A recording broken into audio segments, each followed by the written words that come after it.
Hare Krishna, everyone. I'm so happy that you're here, and I'm so happy that I can be here with you. It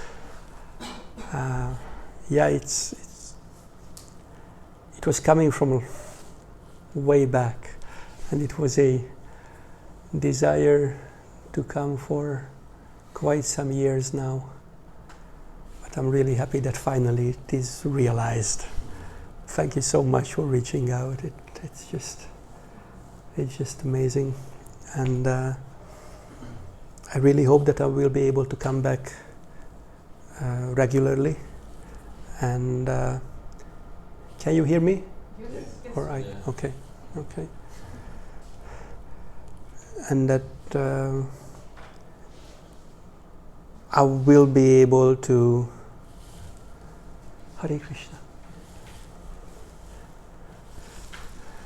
And that I will be able to serve you as much as possible. And just you can come closer, and then there's a chair also. Just you can. I don't think that you will be bothering anyone with translation. Just you can come close. I know. And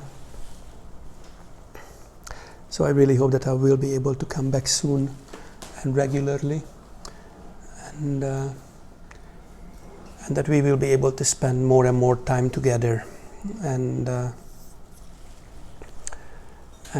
I will try to help as much as I can to develop the Cyprus Yatra more and more, so that there will be more devotees, and happy and joyful devotees, and that we could reach out to the general public more and more. So I really hope that will happen. So all of you are living here in Cyprus now, who are here. Okay, fantastic. Yes, and Namaruchi Prabhu is also there. Namaruchi Prabhu. He's there. He does not speak English, or he does not speak so well English. But you will see, he's an amazing individual. He's a really good musician, a guitar player, and also harmonium and mridanga player, and he's a very good cook. He was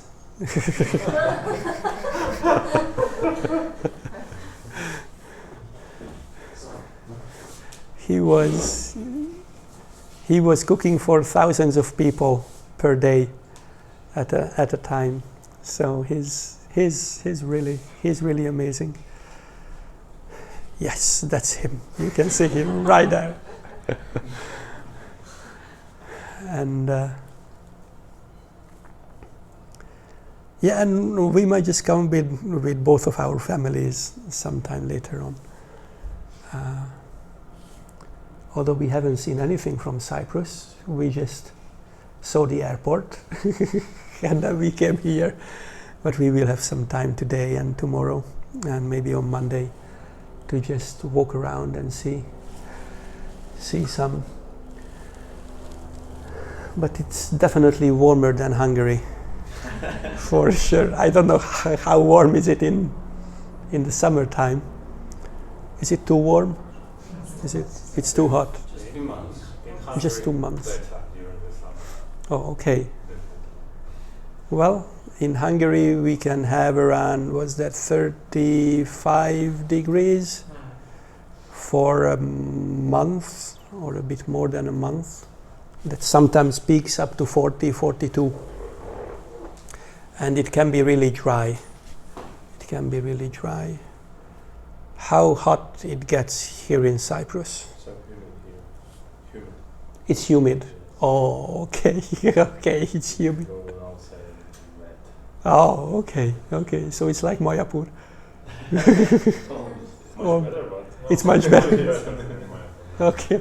It's like in the middle. It's in the middle. Okay. Okay. Well, let's see. So the plan for the weekend is that today and tomorrow we will have morning Bhagavatam class, and and in the afternoon we will have programs. Today we will start at 3 in the afternoon. Tomorrow we will start at 2. And today is the yoga center, or tomorrow? Tomorrow is the yoga center. Okay, at 2 o'clock. So, and then on Monday we will have more of a future strategic management visionary kind of meeting that will show the way probably for the future for Cyprus. So anything else? Any questions or comments for the beginning, for the introduction? We're very happy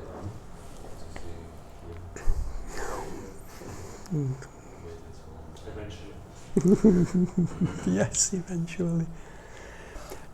Do we wait for someone else to come for this morning, or is it okay? everyone knows that we have class here today. Okay. And I have an issue with remembering names. So sometimes I will try, okay? So I know Alex. I don't know your name.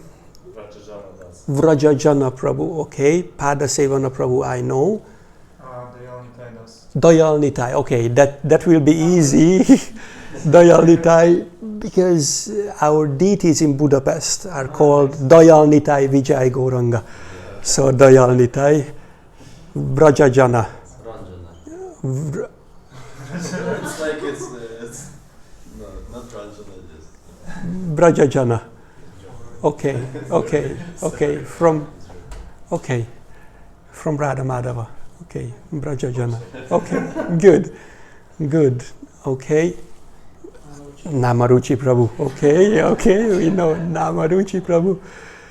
Vandana. Marina. Yulia.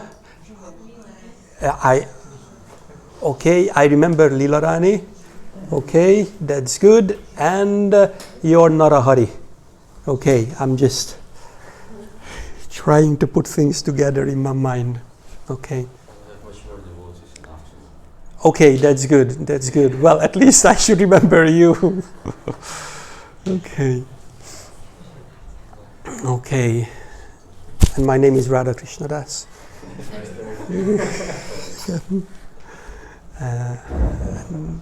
And I'm a disciple of Srila Bhaktivedantda Govinda Swami Maharaj. And I was born and raised in Hungary. And I already introduced myself when we had that New Year's or end of the year's thing, and everyone was there. Yeah. So everyone knows me. Okay, that's good. Dayalnitai wasn't there. Dayalnitai wasn't there. And And Vandana wasn't. Okay. Well, it's not missed. Oh, I'm Brajajana Prabhu. You were not there also. Okay. I missed it. Oh, you missed that. Okay. So then just real brief, okay? So it's like I was born in Hungary, and I joined ISKCON when I was 16. That was in '94, and my mom also joined at that time, and she became a much more serious devotee than I am. She moved to Krishna Valley like 6 years before I did. I was doing Sankirtan for 3.5 years, and I was a Sankirtan leader for another 7. I was a vice president of a temple for 12 years, and then I got married and we moved to the farm. Then my first daughter was born in 2008 and my second daughter was born in 2010. And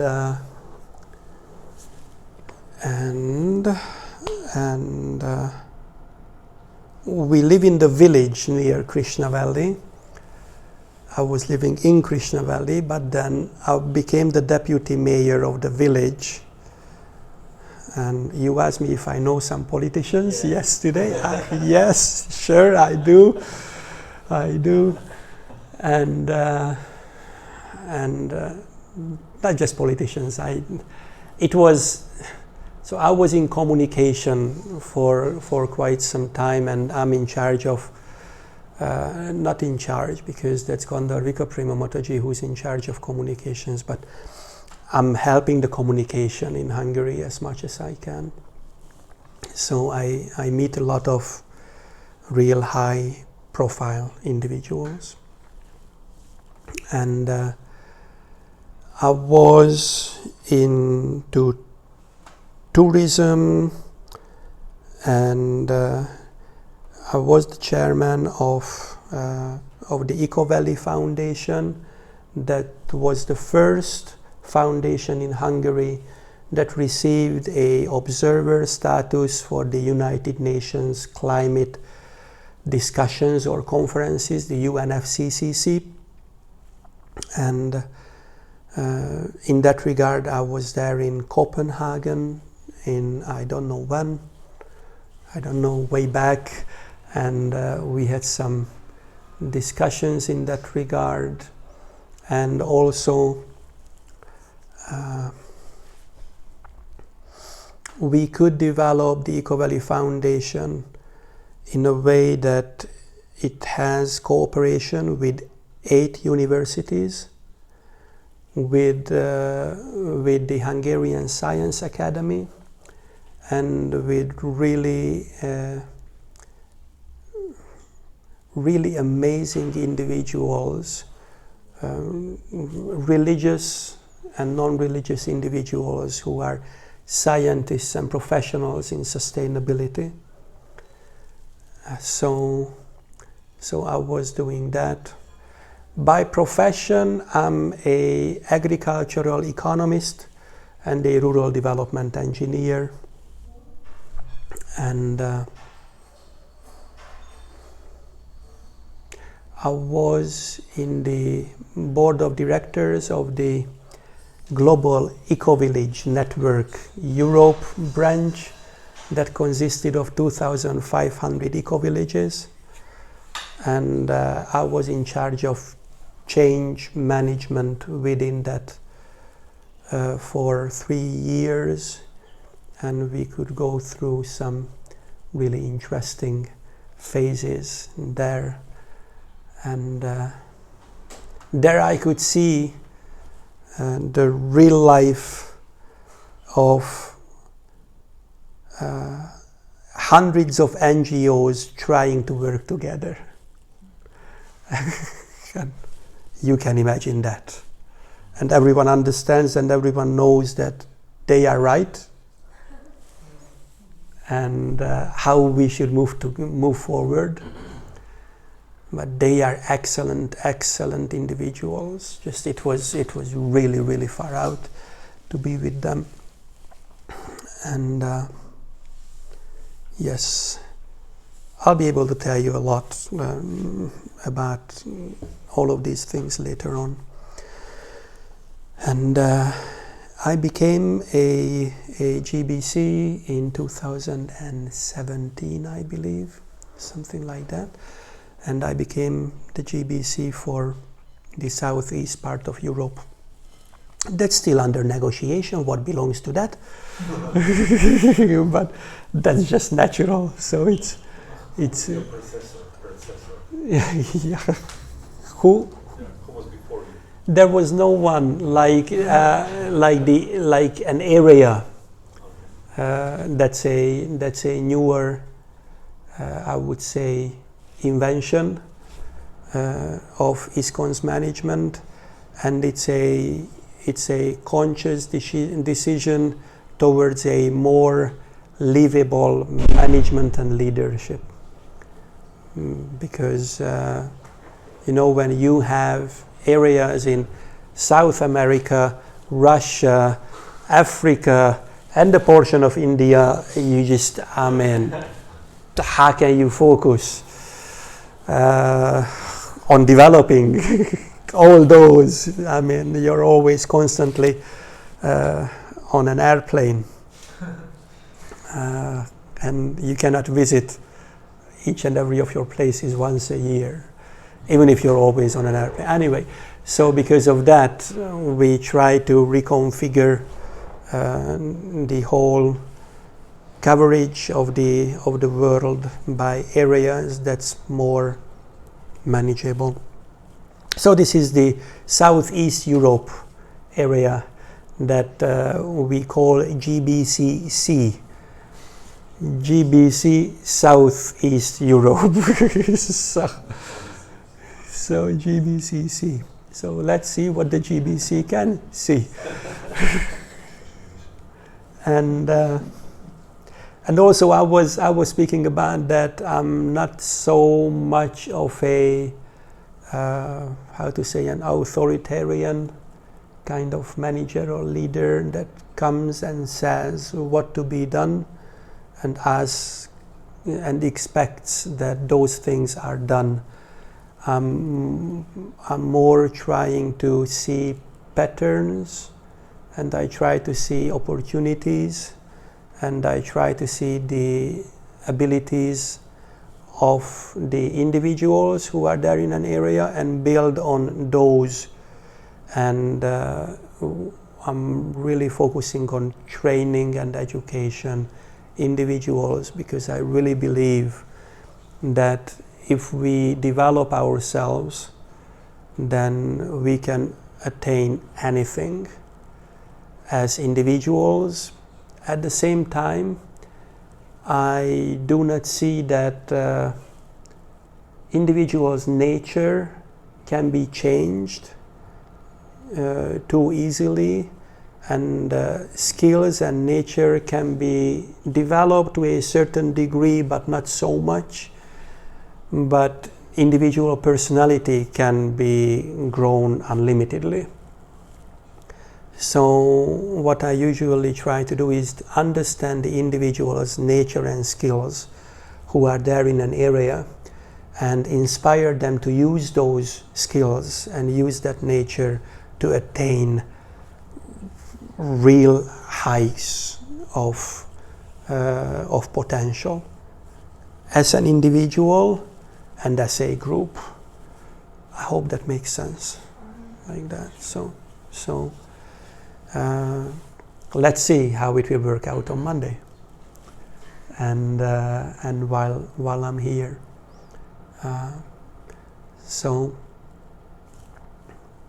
we are working much more as a team, and not that the GBC has come and the GBC will say and everyone else will do.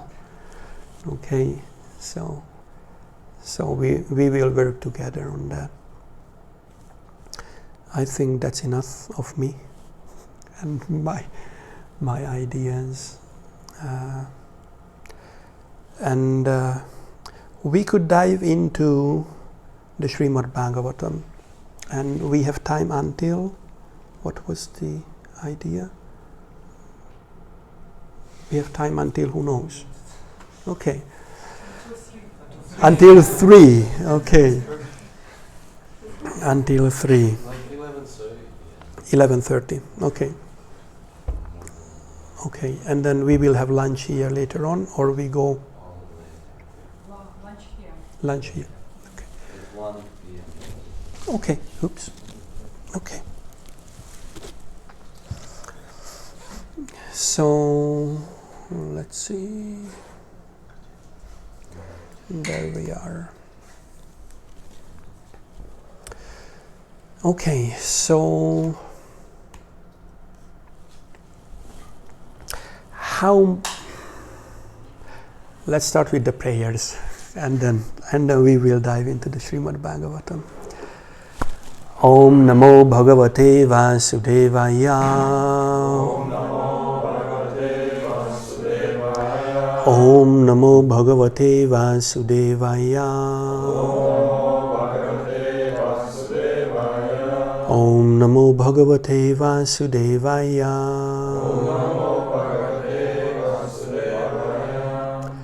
So we will be reading from the Srimad Bhagavatam, and we will be going through a portion of the 11th canto.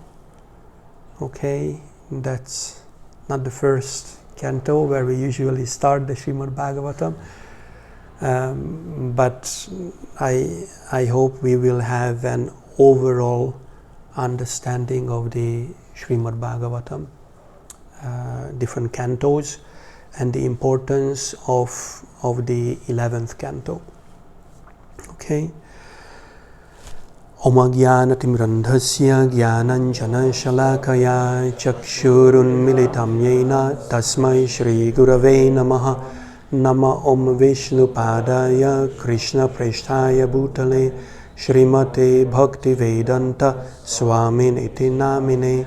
Namaste Saraswate Deve Gauravane Pracharine Nirvishesha Shunyavadi Paschatya Deshatarine Jaya Shri Krishna Chaitanya Prabhu Nityananda Shri Advaita Gadadhara Shri Vasadi Gaura Bhaktavrinda Hare Krishna Krishna Krishna Hare Hare Hare Rama Rama Rama Hare Hare Vancha kalpatarubhyascha kripa sindhubhya evacha patitanam pavanebhyo vaishnavebhyo namo namaha.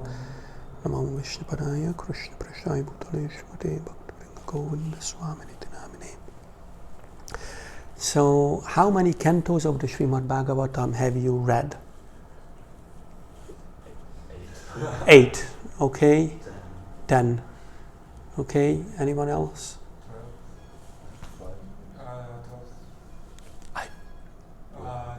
12. All of them. Fantastic. Really good. Vaishnavis? 2. First two cantos. Last two. Could be. Who knows? Who starts where? Krishna. Yeah, good. I'm listening for the past year. Very good. You know the whole Bhagavatam. She doesn't know, but she's reading. Good. Amazing. There was a question way back in Mayapur at an ISKCON leadership sangha where a lot of leaders were there. And there was a questionnaire, which books of Srila Prabhupada did you read? And how many times? And then there was a result announced that Bhagavad Gita everyone read. Wow, fantastic. Srimad Bhagavatam first canto everyone, second everyone, third everyone, fourth, and then a decline started. So studying is really important. It's really crucial. And the importance why we study is that there is Sambandha, Abhideya and Prayojan. Sambandha means, do you know Sanskrit? Did you study Sanskrit? Anyone? Not so much. Pardon me? Yeah, these words you're familiar with. So, bandha means like a glue or something that connects things, and sam means the sum of things. So, sambandha is the collective knowledge of things that binds you. So, that has 3 parts.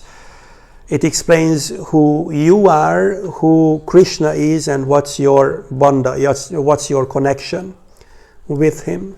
So that's sambandha knowledge. and then there is abhideya, and there's prayojan. Prayojan is what's the goal, and abhideya is what's the road from where you are to where you would like to be.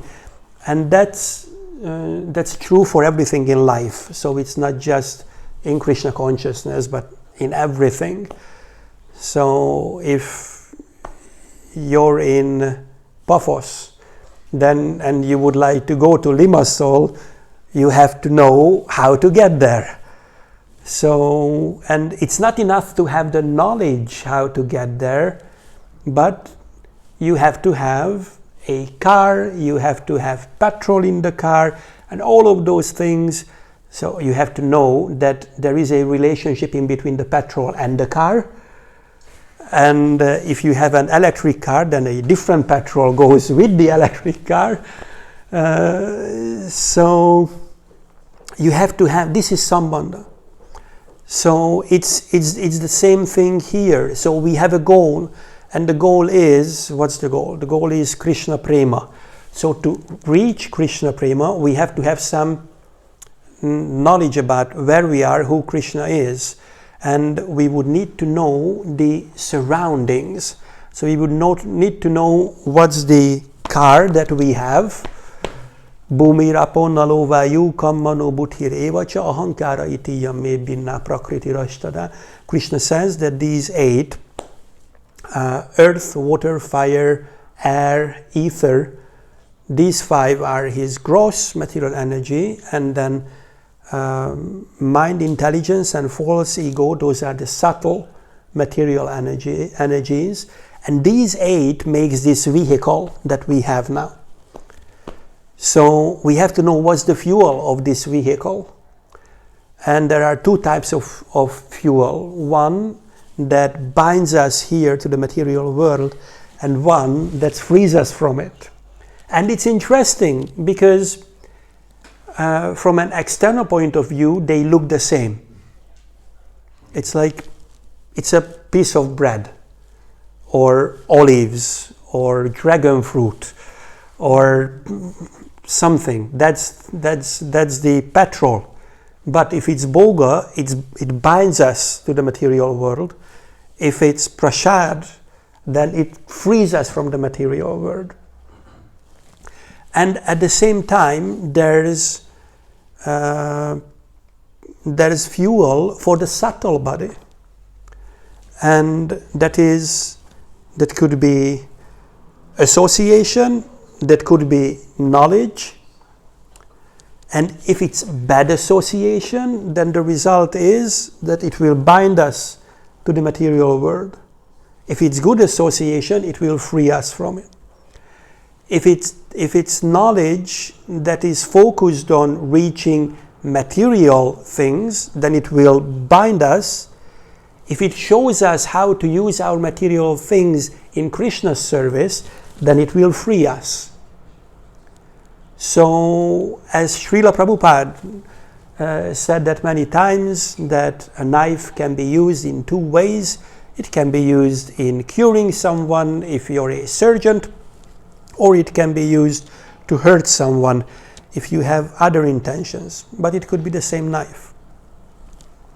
So reading and attaining knowledge is really, really important for all of us. And knowledge has 3 main qualities. That knowledge is coming from a bona fide source, so it's not changed, nothing is added, nothing is subtracted from it, and it is presented as Srila Prabhupada presented it, as it is. Bhagavad Gita as it is. So this is why it's really important to read and to study. And just as we understand that for a car we need petrol so that it can go, that knowledge is not enough. So the knowledge of Bhagavatam is not enough as a knowledge, we have to put it in practice. So you have to go to the petrol station or to a charging point if you have an electric car, and you have to plug your car in, or you have to put fuel in the car. Otherwise, it's just theoretical knowledge. It will not take you anywhere. So you have to have knowledge and you have to have application. One is gyan and the other is vigyan. Or sometimes they say it's jnana and it's vijnana. If you study Sanskrit and Sanskrit letters, then you will understand that for proper pronunciation purposes, it's better to say jnana, because that's how it's written. It's a compound letter. Anyway, and when you're in Bengal, then people will say gyan, because that's how they. It's like Srila Prabhupad was saying, Kshatriya, and then he was saying it a bit differently. It was Katriya many times. So it's interesting. It's interesting. So Srimad Bhagavatam is really important for us. And Srila Prabhupada said that Bhagavad Gita is the elementary school, Bhagavatam is the high school, and Chaitanya Charitamrita is university. And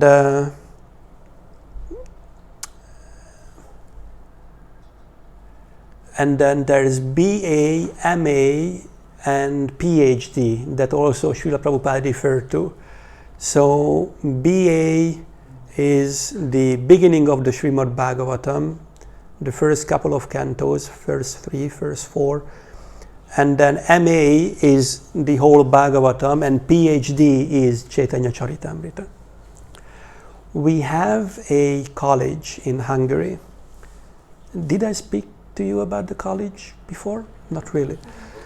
We have a college in Hungary that's called Bhaktivedantda College, and that is the one and only college within whole ISKCON that is giving degrees, BA and MA degrees, on its own merit, not because of some affiliation with a French university, with an Indian university, or anything like that. This is a governmental, accredited, approved college in Hungary. And 80%, maybe even more than 80% of the yoga teachers in Hungary are graduated from our school. And just imagine that most of the students, most means like 90+% of the students are not devotees. By the end of the 3 years, all of them are vegetarian. By the end of the 3 years, all of them chant at least one round, and 30% of them will become regular serving devotees. And at the moment, there are 270 students. And last year, 110 or 108, something like that, students enrolled. And they started their first year. And it gives BA diploma in Vaishnava Yoga Master. They study like crazy. I mean, you have to study everything. You have to study anatomy. You have to study all the asanas. You have to study Patanjali's Yoga Sutra in a Vaishnava commentary that one of the professors, Radha Krishna Prabhu, translated and explained. He's a brilliant mind. And they study the Bhagavad Gita, they study the Acharyas, they study Vaishnava history and literature. They know the first wave of Bhakti Rasamrita Sindhu, or not the first wave, the eastern side of the ocean. And everyone studies Sanskrit. Everyone studies Sanskrit. And so that's one. Then we have Vaishnava theology.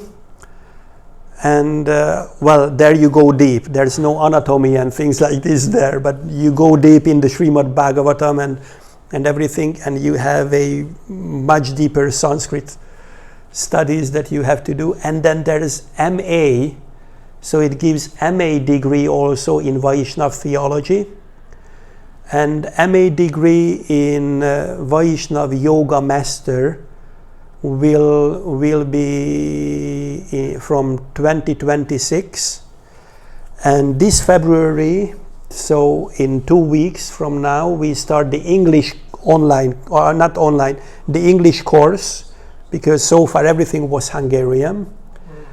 And from 2026 September, if everything goes well, then we will have our own PhD school. So we will be able to give PhD diplomas for individuals who go through the college and writes it's a proper school, like a proper university. And after this university, where else they can work instead of your yoga teacher? Very good. This is for the kids after school, after 18, yes? Yes. Correct? Like 18, they finish secondary school, and this is like high school. Yes, this is university. And where they can work? First class question. Yeah, of course. So I have two boys. Okay. So there are two things here. One is that usually kids do not know what they would like to do at 18, and if they enroll here, they have 3 more years to think about what they would like to do. And then they will have a yoga, they will have a governmental approved permission to teach yoga anywhere in the world. So you can open a yoga studio anywhere in the world with that. And Some kind of diploma? yeah, it's a normal diploma. So it's a normal university. It's not some kind of reprint it kind of thing. It's not like that. No. It's what we. So you can enroll only through the government. There are certain rules and regulations, like in any other college or university, that you have to follow, and you have to do your exams. If you don't do your exams, then you fall out of the university. You will not get a degree or anything like that. There are credits, and so it's a properly managed and properly. I mean, it's like the prime minister is appointing the rector of the university, all of the universities in Hungary. So it's like it's a really high level kind of thing. So they can go to elementary schools and high schools to teach religion, and they can be yoga teachers. And the other thing is that with this diploma, you can enroll to other universities much more easily. Like there's his wife, and we all joined when we were young. Who cared for studies at the age of 16 where you're a devotee? I mean, it's like, I'm a devotee, just leave me alone, I'm doing my thing. And I was studying software engineering, and the plan was that I will become a mathematician. I did not become a mathematician.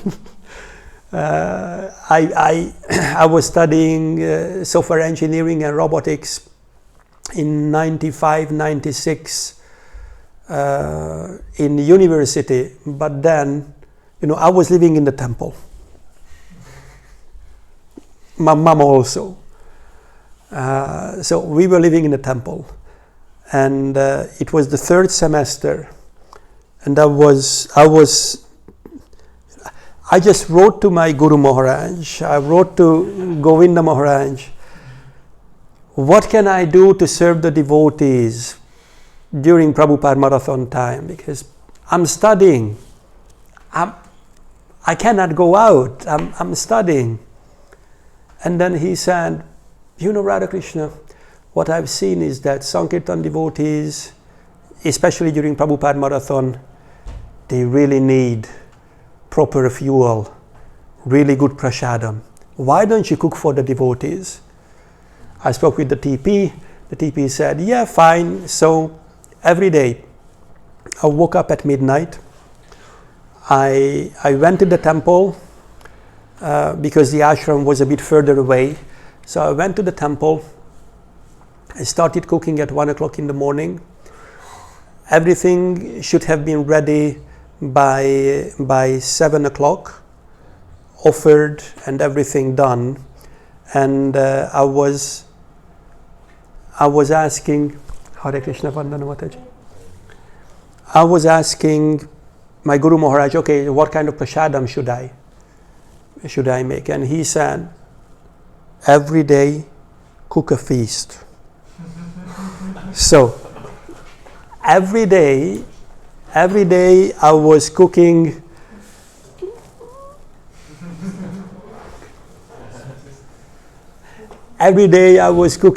rice, dal, 2 or 3 sabjis, savory. There were puris or chapatis. There were 2 or 3 sweets, 2 drinks. Alone? Yeah, that's why I started at 1 and finished at 7. This is the master class on... No, he's the master of cooking, Namaruchi Prabhu. And then what I did is that 7 o'clock we had Guru Puja, and then I served all the devotees. Then everyone went out on Sankirtan, and I was studying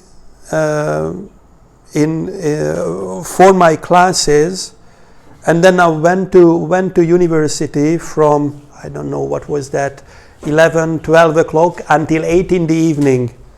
Then I went home.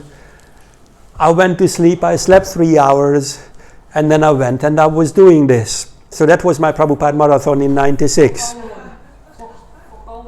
I was doing that for 2 weeks, and after that I was like, so I quit university. And I was waking up at midnight, 1 o'clock I was cooking for the devotees, 7 o'clock I was serving them, and I went out on Sankirtan with them. And then I came, that was my December.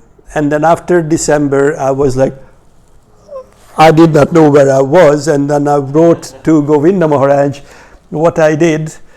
And he wrote back, I'm glad that you went out on Sankirtan.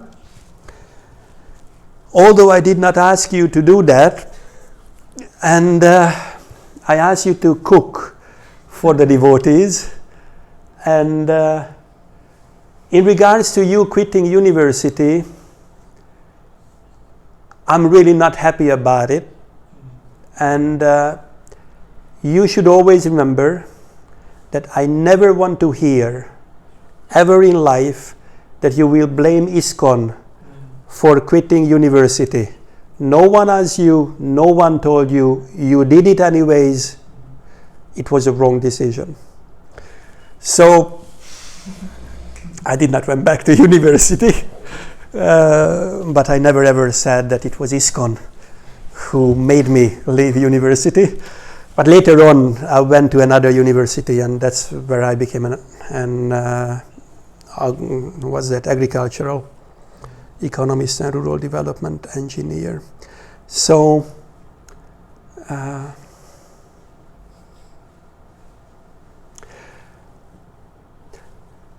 so we need time to decide what we would like to do in life, and the reason why it's good to enroll to this university is because, just like his wife did, so we did not have really good scores in high school because we did not care so much. And you can enroll to universities with good scores. But because we are studying Krishna consciousness for decades, and when you enroll to this to our college, probably you will have the best scores in college. And then what happens is that you will have the highest scores possible, and you will have the maximum score in your next university to enroll in that university. So that's how his wife became a psychologist. So with our diploma, she could enroll to become a psychologist without any entry exam, without any anything else. He just had this paper, he had a language exam, and he could enroll without any problems. I mean, sorry. It's like in Hungary, so sometimes you will see that I will mix he and she. It's because in Hungary we do not have this he and she distinction on ana. We just do not have these things. We just say ö. You know, it's you know, Krishna speaks about this. It's Brahma Bhuta Prasannatmana Shoshatindak. Everyone is the same. It's like, you know, language shows the advancement of the individuals who use that. So Hungarians are on the Brahma Bhuta platform. Everyone is the same. Boys, girls, men, women. So that's what they can do at the moment. And they can become PhDs also, so they can have their PhD in front of their name also, and have a very deep knowledge of Vaishnavism with that. And there are future plans that I will not reveal now.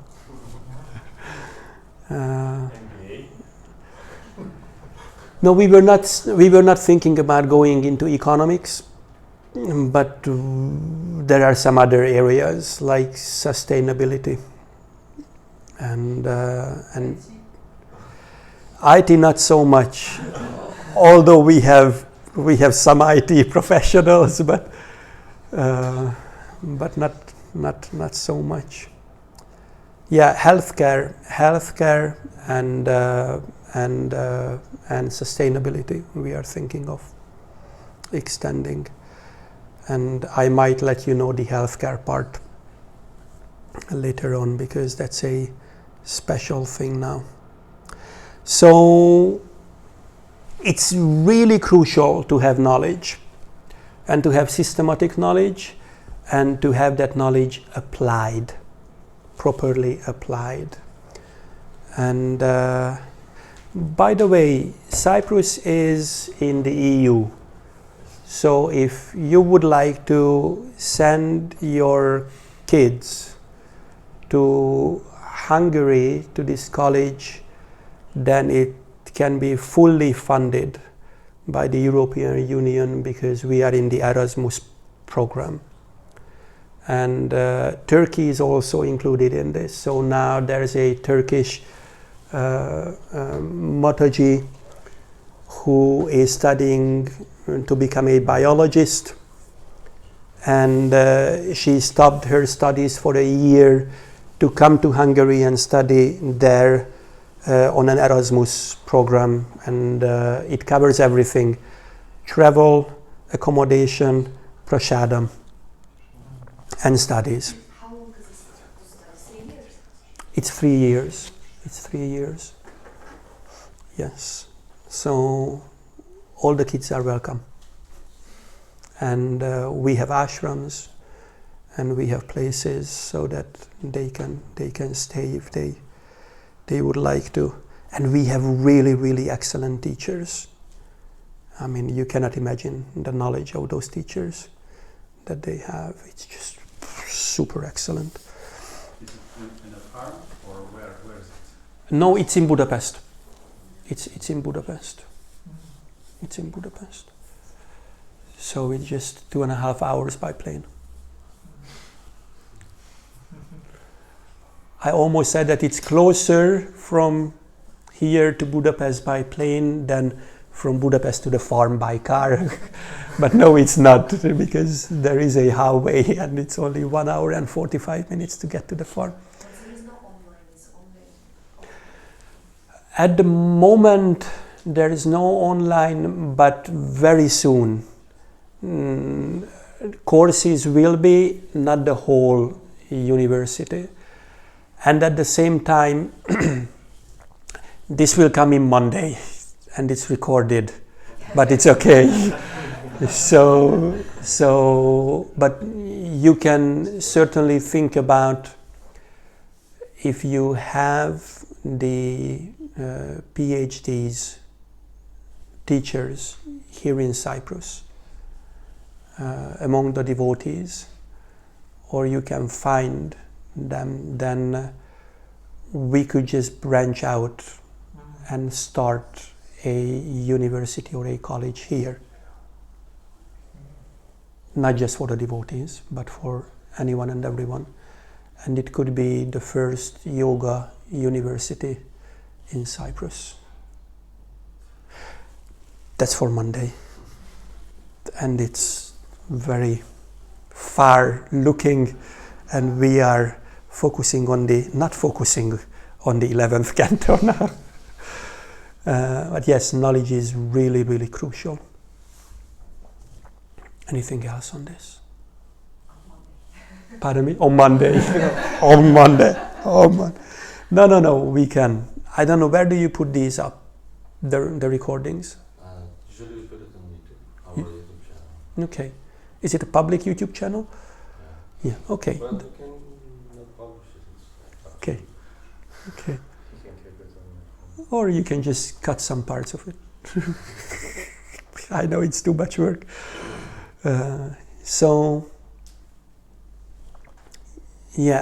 After this we can talk a lot. Okay, we don't have to wait until Monday to talk about these things. So, 11th canto. We all know that the Srimad Bhagavatam has 12 cantos. And those 12 cantos are also divided into Sambandha, Abhideya and Prayojan. And the first 6 canto are Sambandha. The next 4, so from the 7th until the 10th, that's Prayojan. And then 11th and 12th, that's the Abhideya. That's the Abhideya part.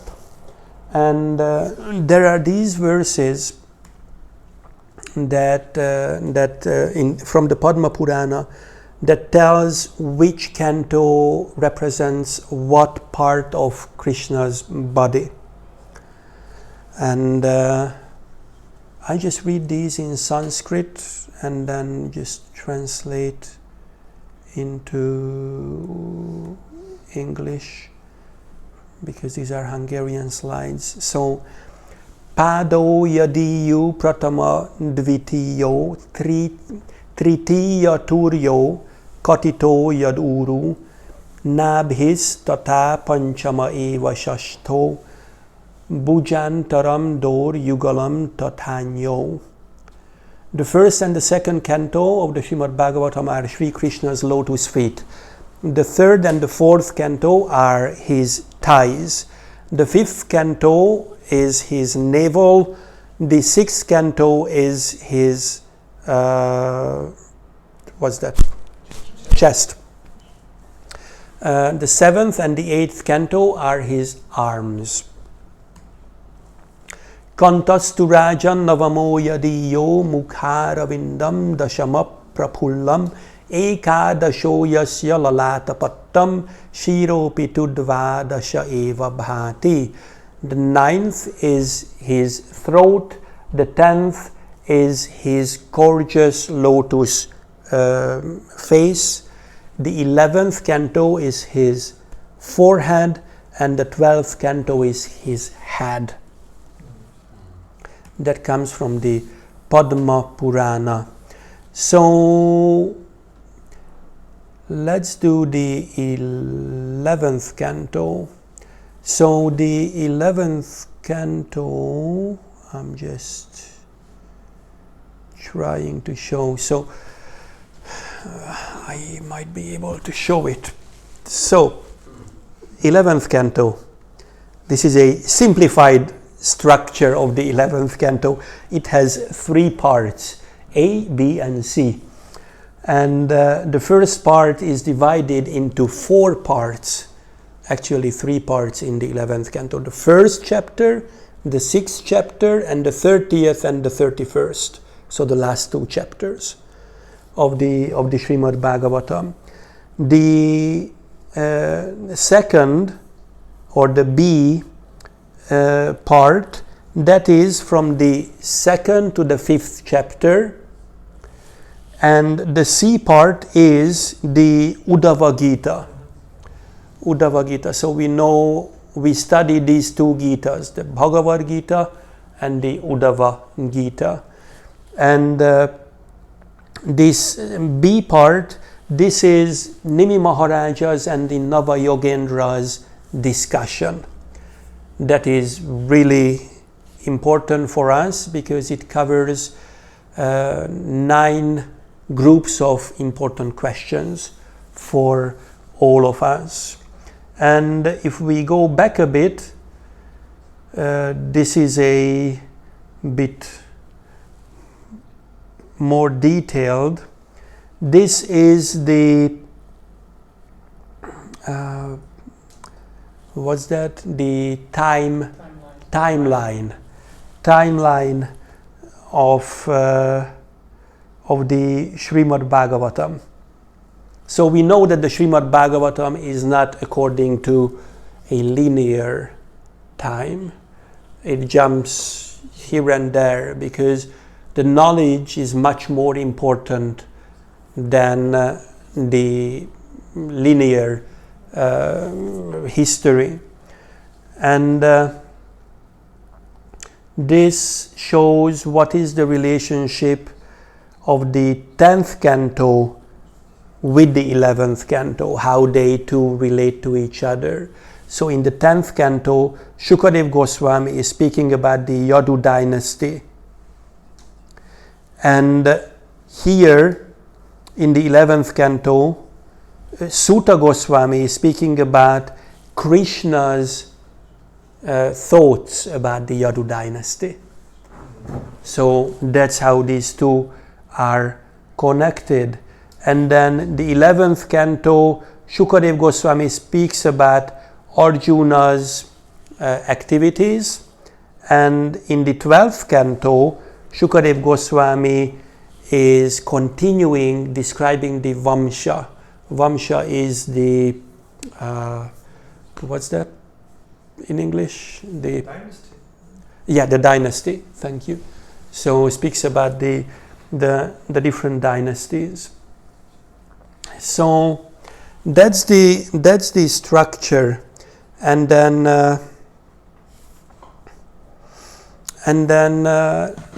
so the first chapter of the 11th canto speaks about the well-known story of cursing the Yadu dynasty. You probably all have heard of the story how the Yadu dynasty was cursed. The kids were playing And yeah, the pregnant woman story that one of the kids was dressed in a sari, and they put a club under the sari showing that she's pregnant. And they asked the saints, okay, so will it be a boy or a girl? And then the saints already knew everything, what's going on, and they cursed them, and they said, whatever he will be giving birth to, that will be the end of the Yadu dynasty. And then the kids were really afraid.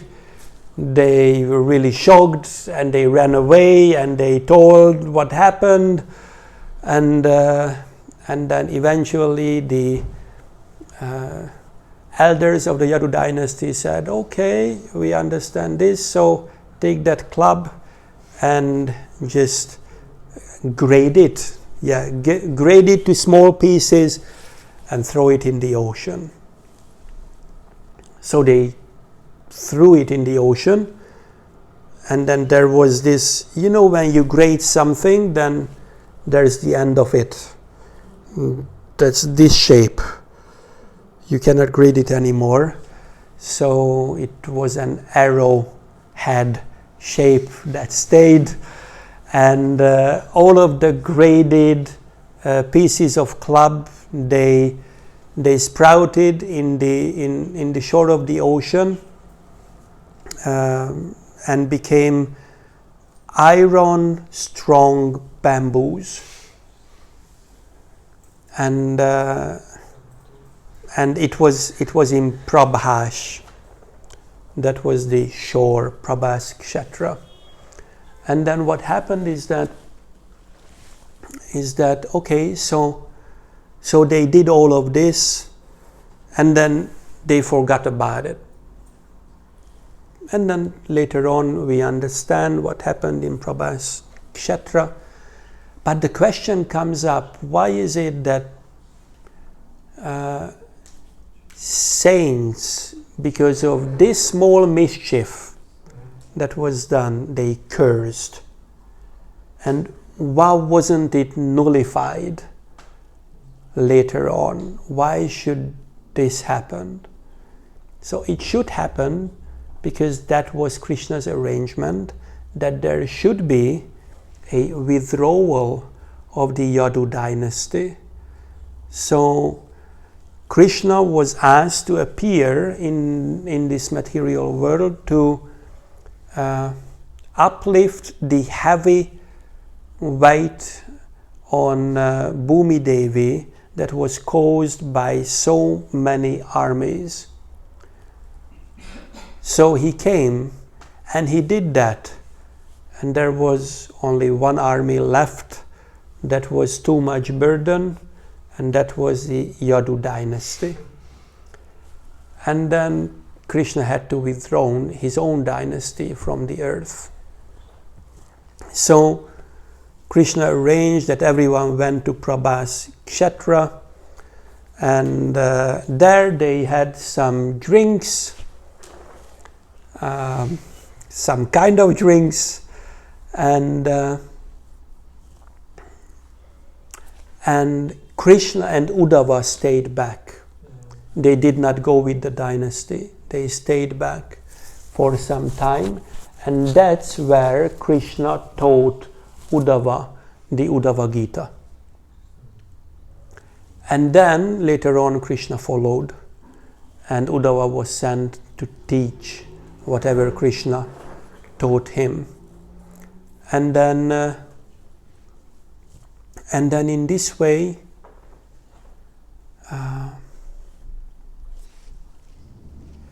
there is some no problem.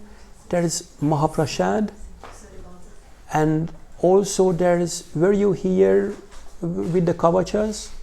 Did you have that? Not yet. Okay, there is a kavacha.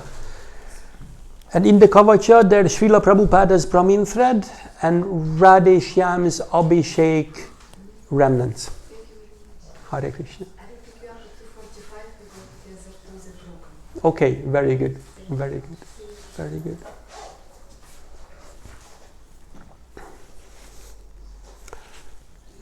So, Uddhava, yes, Uddhava was taught by Sri Krishna, and then Krishna also joined, and then so that's why the story is stopped. So in the beginning, there is the curse of the Yadu dynasty. That's what they started talking about, and then okay, so there is the curse, but then comes Nimi Maharaj and the 9 Yogendras, and then we go back to this story, and the story goes with the Yadu dynasty going away to Prabhas Kshetra. Everyone goes, but Uddhava and Krishna stays. So then Krishna speaks about the Uddhava Gita, or tells the Uddhava Gita, and then we go back to the story of how the Yadu dynasty was disappeared, okay, or destroyed, I would say. And then the last chapter of the 11th canto is about how that hunter killed Krishna with that stayed there. So that was eaten by a fish. That part of the club was eaten by a fish. And then the hunter caught the fish, or a fisherman caught the fish, and the hunter bought it. However, but then the hunter saw that in the fish's stomach, and he thought, oh, that's wonderful, that's good for the head of an arrow. So he made that as the head of an arrow, and then he saw some pinky something away in a distance, because Krishna was sitting behind a tree, and then he shoot, and that was Krishna's feet, the back of the heel, and then the hunter went there and apologized and everything, and sorry, and then Krishna was saying, yeah, I know, it's no issues. It was the plan to leave the planet, and this was my plan how to do that. Usually no one dies if someone shoots the heel with an arrow. It's like unless because of sepsis, but that's another thing. Some infection, yeah. But otherwise, it was only in the Greek mythology Achilles who died like that, and Krishna in the Srimad Bhagavatam. But we are in Cyprus, so we can speak about Achilles. Yeah, yeah. So that's the structure of the 11th canto, and we see that everything is based on Krishna's arrangement, and that's how Krishna arranged that Bhumi Devi's request is being honored. And that's how he arranged that so many devotees could go back to him. That's how he arranged the Munichari gopis to be with him. That's how he arranged that he can show all his pastimes here in the material world. That's how he arranged that he could fight with huge demons even as a small child. That's how he arranged that he could be the son of Vasudeva and Devaki the third time. That's so many things he arranged. And he arranged all of these things, Paritranaya sadhunam, vinashaya chatushkritam, dharma samstapanartaya sambhavami yuge yuge. So in every age he appears for three reasons. Paritranaya sadhunam, to elevate the sadhus, vinashaya chadushkritam, to deal with the miscreants, and dharma samstapanartaya, to re-establish dharma or re-establish religious principles. So when Krishna comes, he does all of these things, and we can see here in the 11th canto that he did all of these. So I think we will stop here. We will continue tomorrow going through the 11th canto with Nimi Maharaj and the Navayogendra's discussion. If you have any questions, comments. Yes. Question: why it's in the same order? Is it this order? Sambandha, Prayojana, and then Abhideya, not Sambandha, Abhideya, and Prayojana. Why in Bhagavatam? Yes. So whenever we see, even if we want something material, then first we have to know where we are. Then you cannot speak about actions to go somewhere because still you do not know where to go. So first you need to know where you would like to go. So you have to have a goal. Like yesterday we were speaking with a well-known Hungarian firefighter. He was in the plane with us in the same row. And he's a firefighter, he's a, industrial deep diver, and he's a parachuter, and he has a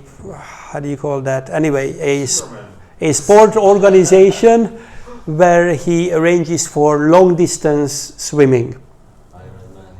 He was the first person from Hungary who swam from Europe to Africa.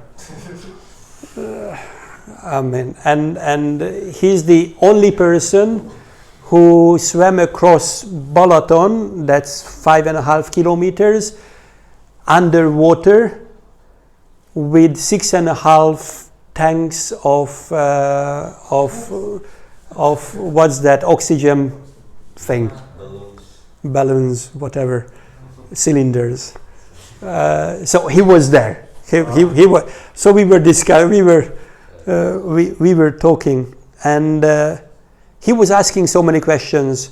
But first he said that, I see that you belong to something. What do you belong to? We were chatting, and we said that we are Hare Krishnas.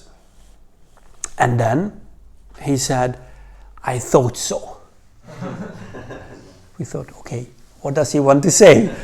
Okay, and he said that, I'm always there wherever there's an emergency. Like if there's an earthquake or there's a flood or anything, I always go there because I'm a firefighter and I'm a diver. So wherever we are there, the Hare Krishnas are the first to be there also to feed us and care for us.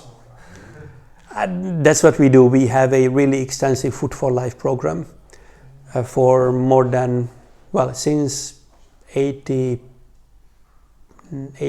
89. So it's like almost 40 years now.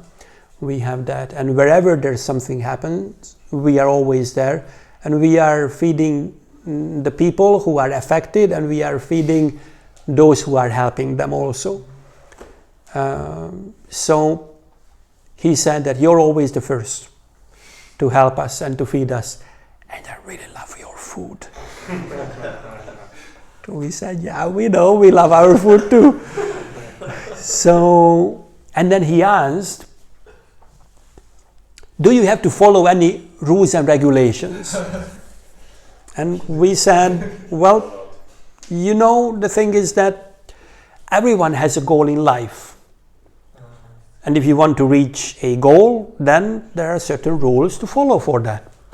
So our goal in life to be more merciful, to be pure, to be always speaking the truth, and and renunciation. So these are the main human qualities that we would like to focus on. And to strengthen these, different individuals follow different rules to certain levels. Like for the full-time monks, they follow everything all the time. There are some Krishna devotees in the congregation who follow these to a certain degree. But whenever they would like to become more and more serious, then they will follow these fully. And then I explained all those 4 different rules that we follow. And then he understood that there should be a goal to attain first, and then there should be a process how to attain that. So it's the same thing here. First, in the first 6 cantos, Krishna or Shukadev Goswami establishes who Krishna is, who the Jiva is, and what is their connection. And then we go to Prayojan that explains what's the goal that we would like to achieve. That's the first time we meet a pure devotee in the Srimad Bhagavatam, who's a demon, by the way. It's Vritrasura. And we meet him. And then it goes on, you know, with Lord Narasimhadev and Prahlad, who was also born in a demon family and a pure devotee. So it's like Shukadev Goswami very deeply thought about how to properly present this to Parikshit Maharaj, so that within 7 days he could attain and love of Godhead and go back home, back to Krishna. So first Sambandha, then Prayojan, and the highest Prayojan is the gopis' love for Krishna, and that's in the 10th canto. And after that, it comes to okay, let's go back to the basics. Let's go back to the Bhagavad Gita, because the Uddhava Gita, it speaks about, you know, Ishvara, Jiva, Kala, Karma, Prakriti. Speaks about all of these 5 things also, just as the Gita speaks about this. So it speaks about Krishna, speaks about the individual, speaks about the activities, speaks about karma, speaks about time. So these things are really crucial to be able to attain the love of God. Also, there is another interesting element here, and that is that Parikshit Maharaj was preparing to die, and Shukadev Goswami is preparing him to die in a proper consciousness. And at the end, or towards the end, Shukadev Goswami, Parikshit Maharaj, although he heard of all of the things that all the stories and everything that was explained, he has to be reminded that you're not the body. You will die. Please do not be attached to your body.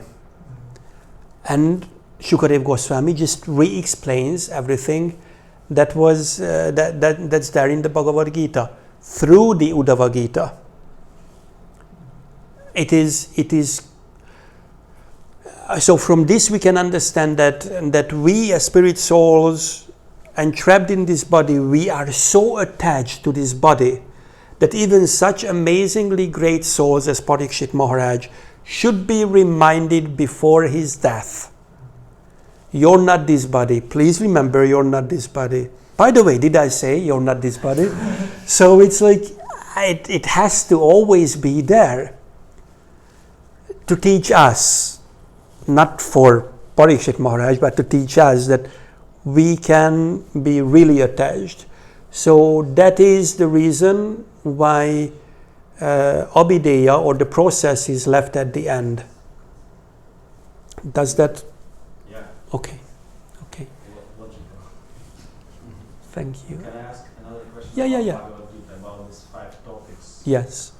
Why there is no topics of bhakti, one of the topics? How Yes, that's a really good question. Well, if we see the Bhagavad Gita, then we understand that it is in 3 different parts. First 6, middle 6, and the last 6 chapters.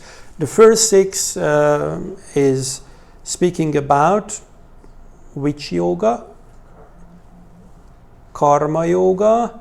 The second speaks about Bhakti yoga, and the last 6 is speaking about Jnana yoga.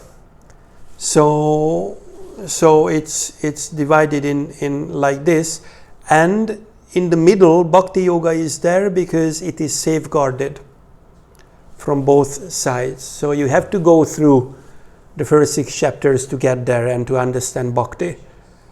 And if you touch it at the end, then you will miss Bhakti again. So it's strategically put there because Krishna does not want to give himself cheaply. You have to work on yourself to be able to surrender so that Krishna will be able to give himself fully to you. So when Srila Prabhupada speaks about the 5 topics of the Bhagavad Gita in the introduction or preface of the Bhagavad Gita, then he speaks about the Bhagavad Gita from the point of view of was that an analyzing study of the Bhagavad Gita. And there these 5 topics are there. And within these 5 topics, Bhakti is there because Jiva and Ishvara are there, and their connection is Bhakti. So when we speak about these 5 topics, there is nothing else to speak about. If you see the connection in between these 5, then everything else comes. Because if it's karma and jiva and their relationship, then it will become karma yoga. And I'm pretty sure you're familiar with the yoga ladder, how it goes from karma kanda to bhakti. So it's how we understand that when there is a relationship in between these 5 topics, then that will become bhakti. Or when there is a relationship in between the jiva and Krishna, then bhakti comes in. So it is there in those 5. And we can go deeper in it because there is a huge body of knowledge that Srila Rupa Goswami and Sri Sanatana Goswami left for us. Rupa Goswami writes about these in the Bhakti Rasamrita Sindhu, And Sanatana Goswami writes about these in the Brihad Bhagavatamrita. So when we understand those two books, then we understand the different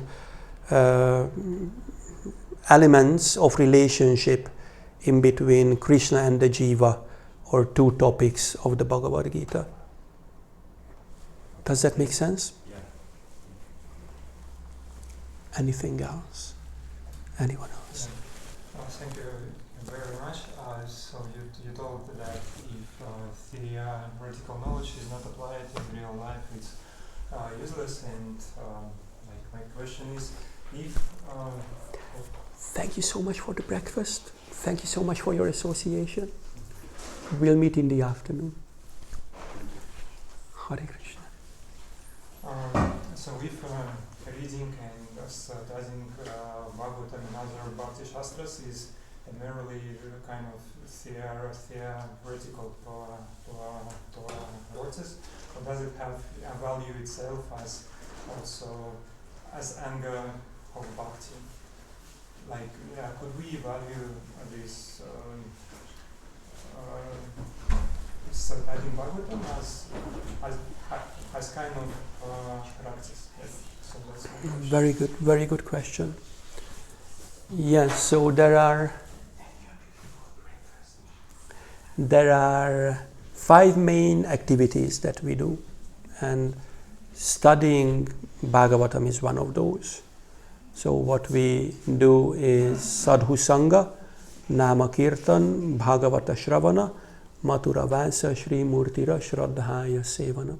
So we do these 5 things, and studying the Srimad Bhagavatam is one of those.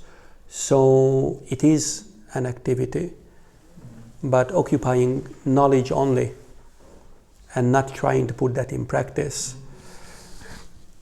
it will not have the same effect or the same benefit as if you would like to put in practice. So it's important to understand how to apply knowledge in our own position where we are at the moment, and studying and application of what we have studied, that's important. Like I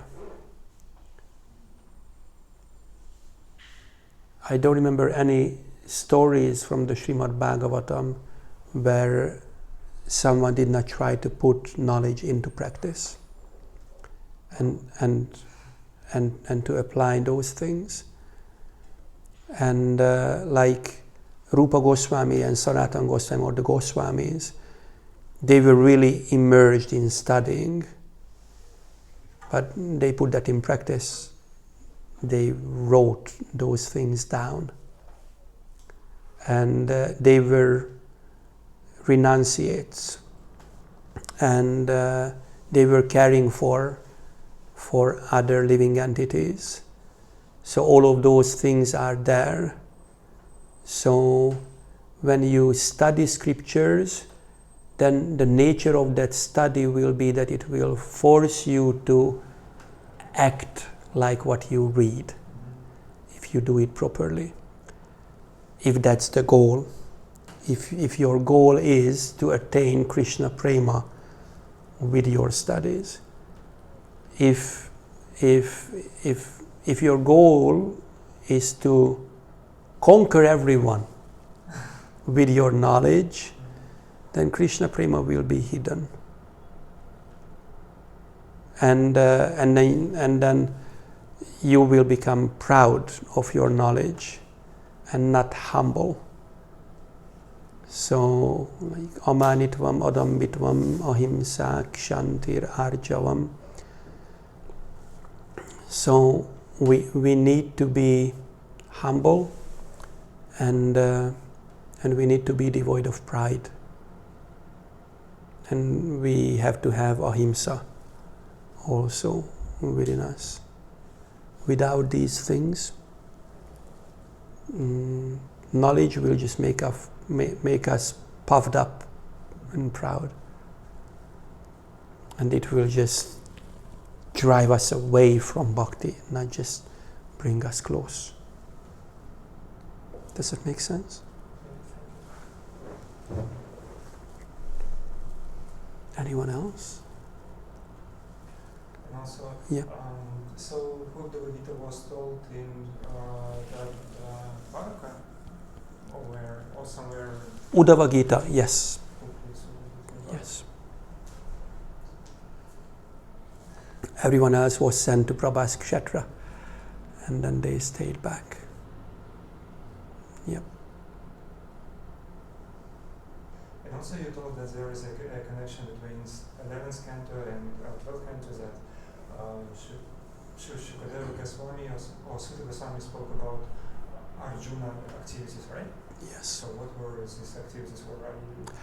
Well, the Srimad Bhagavatam, in the beginning, also Shukadeva Goswami explains, when Arjuna came back and all the omens were there, the bad things, and Yudhishthir Maharaj asked Arjuna what happened, because Arjuna came back from Dwaraka and asked what happened, and then Arjuna didn't even have to speak because Yudhishthir Maharaj figured out. Yep. Hare Krishna. No problem. That maybe it's that our Lord disappeared. You remember that part? It was the last question. And then Arjuna, just so this is the end. When Krishna in the 31st chapter of the 11th canto, when Krishna disappears, and then Arjuna goes and speaks with the Pandavas what happened, and then that will continue in the next.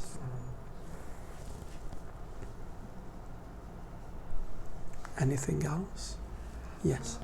How many people live now in Krishna devotees? Okay. We don't need to record this. Just a question. If there is any other questions in regards to the Bhagavatam? No. Okay.